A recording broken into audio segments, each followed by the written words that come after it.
First எண்ணெய் ஊற்றிக்கணும். நம்ம இன்றைக்கி என்ன சமையல் சமைக்க போகிறோன்னு நீங்கள் லாஸ்ட்டில் பாருங்கள். இல்லை கரம் மசாலா பட்டை கிராம்பு ஏலக்காய் இதெல்லாம் போட்டுக்கணும்.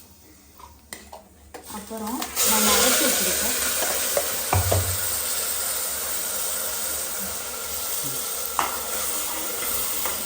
வெங்காயம் பச்சை மிளகாய் புதினா கொத்தமல்லியை வந்து எண்ணெயில் வதக்கிக்கணும்.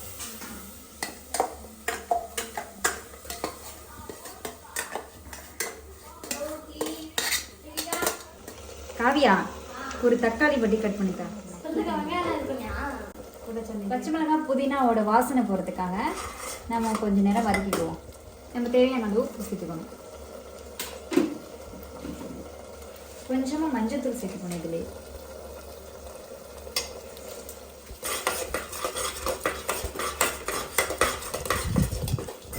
தக்காளி போட்டுக்கிறோம்.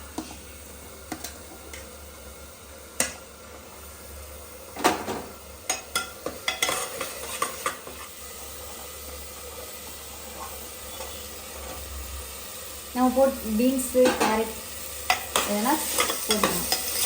நம்ம இப்போ பட்டாணி போட்டுக்கிறோம். உங்களுக்கு தேவையான தயிர் ஆட் பண்ணி பிரியாணி மசாலா சேர்த்துக்கலாம். கரம் மசாலா போட்டுக்கலாம். ரைஸ் போட்டாச்சு. இப்போ நம்ம க்ளோஸ் பண்ணிக்கலாம்.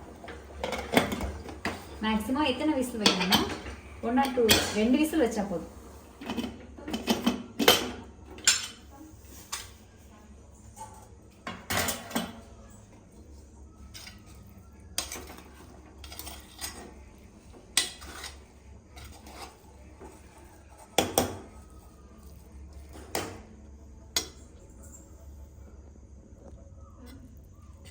அப்படி கட்டில் போகிறேன்.